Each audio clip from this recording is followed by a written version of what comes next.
तो अब आते हैं कम्युनिकेशन प्रोसेस पे और उनके एलिमेंट्स पे कि उस प्रोसेस में कौन कौन से एलिमेंट्स होते हैं। तो सबसे पहला होता है sender.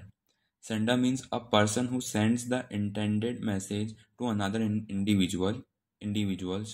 A sender is the source of information in the process of communication. For effective communication, the sender should keep in mind the background of the audience before sending any message. Sender कौन होता है? Sender मतलब वो person जिसे वो message किसी और को भेजना है। ठीक है, who sends the intended message to another individual. A sender is the source of information. Sender क्या है? इंफॉर्मेशन का सोर्स है। वही तो इन्फॉर्मेशन भेज रहा है दूसरे वाले को, रिसीवर को, कॉमन गोल के लिए। तो अ sender is the source of information in the process of communication. Effective communication के लिए सेंडर को ये चीज़ दिमाग में रखनी चाहिए कि ऑडियंस का बैकग्राउंड कैसा है, लाइक उनका लेवल है कि नहीं है, उनके लेवल के अकॉर्डिंग उनको मैसेज भेजना कि वो समझ पाएंगे कि नहीं पाएंगे मैसेज। वो होता है सेंडर। अगर शॉर्ट में बोले तो सेंडर मतलब होता है कि the source of information that person who conveys his thoughts or ideas to the receiver. ऐसा सोर्स ऑफ इंफॉर्मेशन जो कि अपने थॉट्स एंड आइडियाज को कन्वे करता है रिसीवर के लिए। सेकेंड आता है एनकोडिंग। एनकोडिंग मतलब it is a process that puts the thought of the sender in a framework of symbols और words for the sake of transmitting the message to the audience. Sender को अपना message भेजना है, ठीक है, यानी उसके थॉट्स, उसके आइडियाज़, ठीक है, तो उस मैसेज को ऑडियंस तक भेजने के लिए, ट्रांसमिट करने के लिए वो कुछ वर्ड यूज़ करता है, कुछ सिम्बल्स यूज़ करता है। तो वो होता है encoding. Process that puts thoughts of a sender. Sender के जो थॉट है उसको फ्रेमवर्क में रखना, उसको उसका फ्रेमवर्क करना सिम्बॉल्स या वर्ड्स के थ्रू, ताकि वो मैसेज ट्रांसमिट हो सके ऑडियंस तक, उसके रिसीवर्स तक। वो होता है एनकोडिंग। फिर आता है message. It is a collection of a symbol और words that convey the intention of the sender. Message क्या होता है? सिम्बॉल्स या वर्ड्स का कलेक्शन होता है कि जैसे जो सेंडर है उसका क्या इंटेंशन है मैसेज का, ठीक है, वो क्या चाह रहा है, क्या बताना चाह रहा है रिसीवर को, वो होता है message. The message is send by the sender the audience. Communication is said to be effective the audience perceive the same what senders intend to convey through the message. ठीक है, मैसेज का message यही होता है कि जो sender होता है वो ऑडियंस को जो भेज रहा है, जो इन्फॉर्मेशन ट्रांसमिट कर रहा है, जो इन्फॉर्मेशन है, जो कंटेंट है, जो आइडिया है, वो होता है मैसेज। कम्युनिकेशन जब भी इफेक्टिव माना जाता है कि जब जो ऑडियंस है वो सेम चीज़ परसीव कर सके जो सेंडर भेजना चाह रहा है। सपोज कि आपने, सेंडर ने कुछ मैसेज भेजा बट वो रिसीवर समझ ही नहीं पाया, ठीक है, एग्जैक्टली क्या मतलब था उसका, कहीं ना कहीं इन्फ्लुएंस हो गया बीच में, तो ऐसा होता है तो इफेक्टिव कम्युनिकेशन नहीं होगा। इफेक्टिव कम्युनिकेशन वही होता है जब ऑडियंस वही परसीव करती है, same what the senders intent to convey through the message.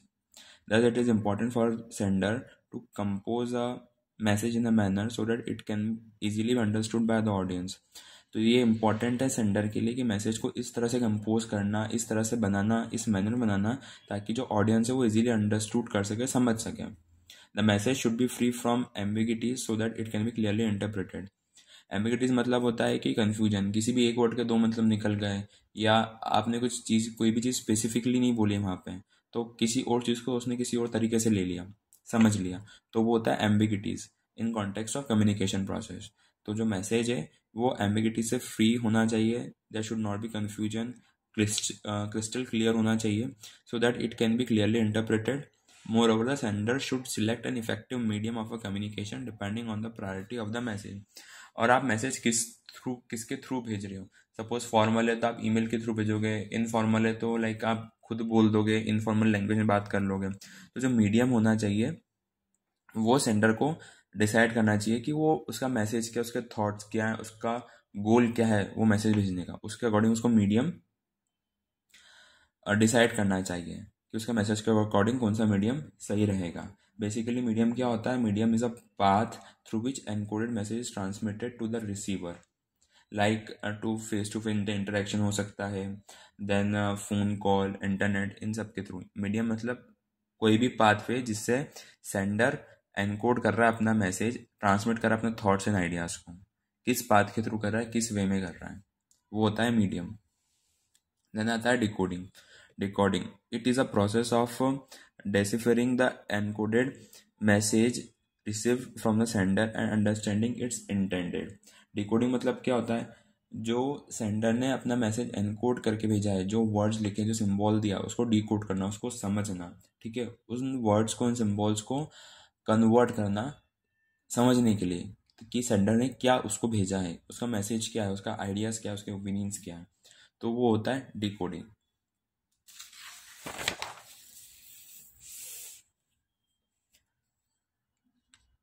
Then the receiver. Receiver कौन होता है? Person to whom the decoded message reaches. Receiver मतलब वो पर्सन, सेंडर ने किसको मैसेज भेजा है, जिसको मैसेज भेजा वो रिसीवर हुआ, कि जो जिसने जो मैसेज एनकोड करके मैसेज सेंड किया था, और जिस पर्सन ने डिकोड करके उस मैसेज को समझा, मैसेज कहाँ तक पहुँचा, रीचेज, वो होता है receiver. The receiver is the audience और अ डेस्टिनेशन। रिसीवर कौन होता है? तो ऑडियंस होती है, या मैसेज जहाँ तक पहुँचने वाला रहता है वो डेस्टिनेशन, वो होता है receivers. Then we have a feedback, कि जो रिसीवर है वो वापस फीडबैक देता है। It is the response of the receiver to the message send by the sender. मतलब सेंडर ने जो मैसेज भेजा और रिसीवर ने जो डिकोड किया, ठीक है, उस डिकोड करने के बाद उसका जो रिस्पॉन्स हुआ वो होता है feedback. Feedback is basically the acknowledgement of receiving the message और reply to the message. Basically feedback क्या होता है कि जो मैसेज रिसीव हुआ उसका एक्नॉलेजमेंट होता है, या अपन बोल सकते हैं किसी मैसेज का रिप्लाई करना। आपने किसी को कुछ चीज़ बोली, उसको समझ में आई, उसने फिर रिप्लाई किया, तो वो हो गया फीडबैक।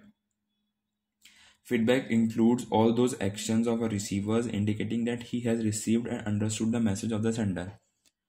फीडबैक में जो भी वो चीज़ बताएगा, वो जो भी चीज़ बोलेगा, मतलब क्या होता है फीडबैक, कि उसने मैसेज अंडरस्टैंड कर लिया, उस तक मैसेज अच्छे से पहुँच चुका है, तो उसका वो रिव्यू देता है, तो वो होता है फीडबैक। तो एक तरह की प्रोसेस है, तो इसको एक शॉर्ट में समझ लेते हैं वापस, कि जो सेंडर है वो एनकोड करता है मैसेज को, जो कि डिकोड किया जाता है रिसीवर के थ्रू, और रिसीवर उसको फीडबैक देता है सेंडर को वापस। तो एक पूरी प्रोसेस है, या बोल सकते हैं ऐसी चेन बनी हुई है। Sender encode the message, decode by receiver, and receiver gives feedback to the sender.